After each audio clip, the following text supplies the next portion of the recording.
I'm Jada Franton and this is my weekly roundup.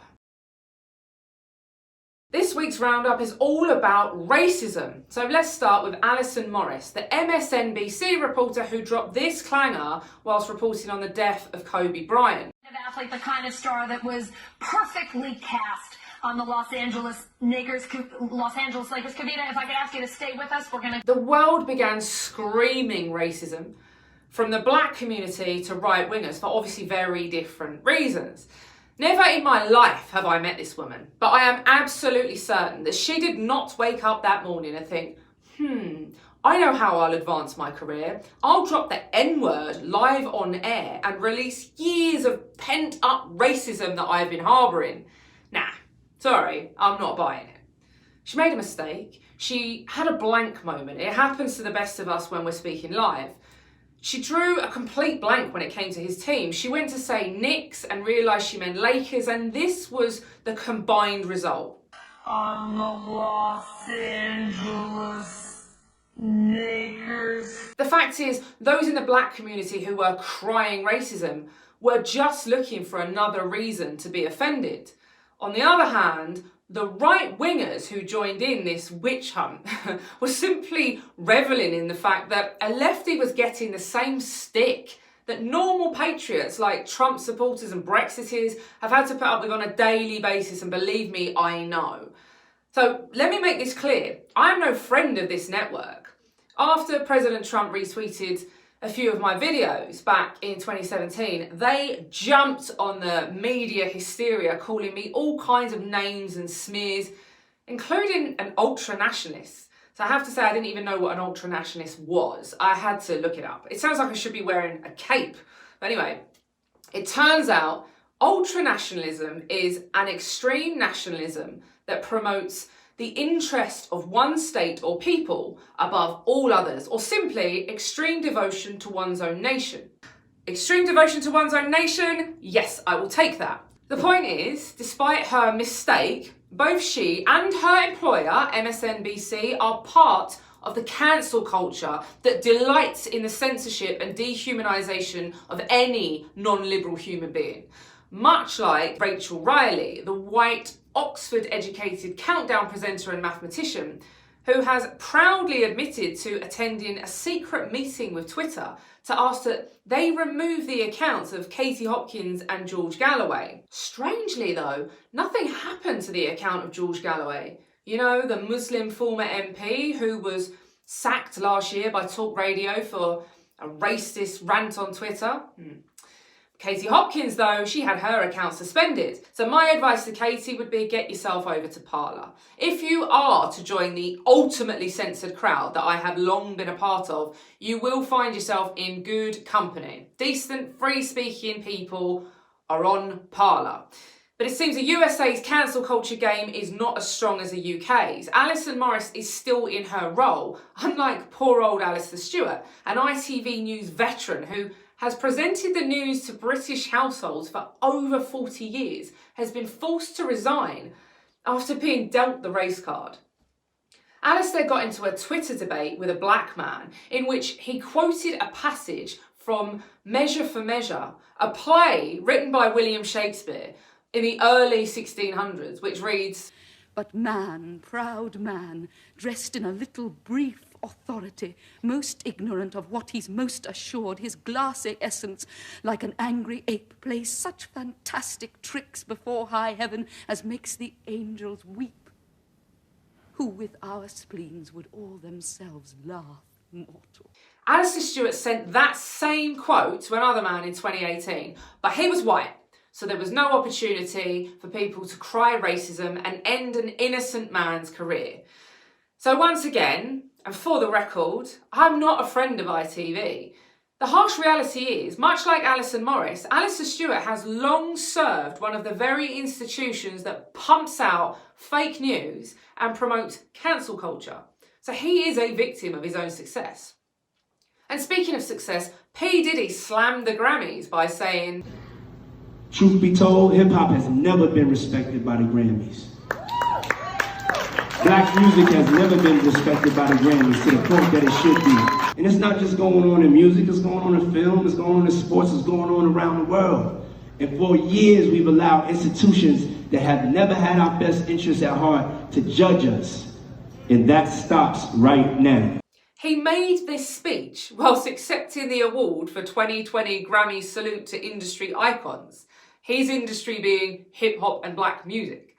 The irony is lost on these people. His impassioned speech also said, "We are artists and we are sensitive about our shit. We are passionate. For most of us, this is all we got. This is our only hope." When he says, all we've got, do you think he's referring to his estimated net worth of $855 million? Speaking of money, the new Brexit 50p has been unveiled and it has sparked fury amongst the Ramonas, who have vowed to donate them to rejoin charities. Some people just cannot accept that they lost. A bit like former footballer and manager John Barnes, who claims, "I didn't lose my job at Tranmere because I was black. Other black managers didn't lose their jobs because they were black. They lost their jobs because they lost too many games. However, they did lose their jobs quicker than their white counterparts because they were black, and that is how the most insidious, pernicious, and dangerous forms of racism and unconscious racism work." Oh my gosh, can we please for once not make everything about race? I am a huge football fan. I grew up watching the likes of John Barnes play for Liverpool and Arsenal and England. It is disappointing to see him attempt to inject poison into the sport by labelling his dismissal as racist. Is it not shameful enough that black men and women are being gifted advancement by affirmative action? The presumption that you are not going to achieve this on your own merit, so we will give it to you simply because you are black. But now, legitimate human failures like losing football games and therefore losing your role as a manager are now being blamed on racism. Come on, John, have a bit of dignity. Moving on, the coronavirus is said to have brought out the entire world's inner racists. A French newspaper was labelled just that after they used an image of a Chinese woman with a mask on, despite the fact that the article was about the coronavirus, which originated in China.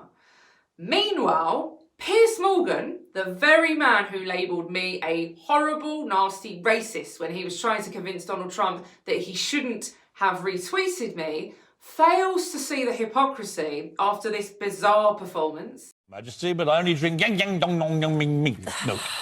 Milk. Piers. I don't know the Chinese, but I only drink this. What's it called? Yeah, but, well, What's it? Go, let's do it again. 我是 Peter Phillips. you can say the Peter Phillips bit.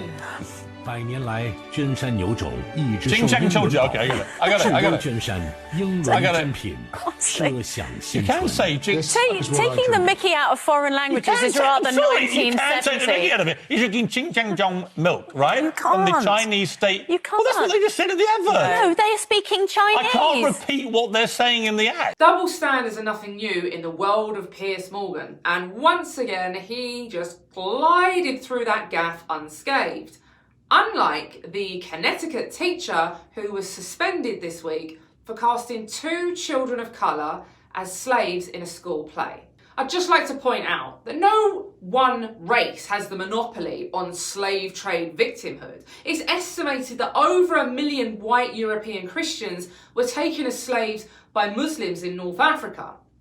But this particular play was entitled A Triangle of Trade, the Colonial Slave Trade. So, if it were a Hollywood movie, there'd be an uproar if the perpetrators of the crimes, i.e. the slave traders, were enacted by black people and the victims, i.e. the slaves, by white people. There would be an emphatic claim of cultural appropriation and a denial of historic barbarism by whites. Yet here we have a play designed to expose the barbarity of the Atlantic slave trade, and black parents are angry that their children are cast as slaves. Like somehow it would be better for them to be the ones cracking the whip at the white kids.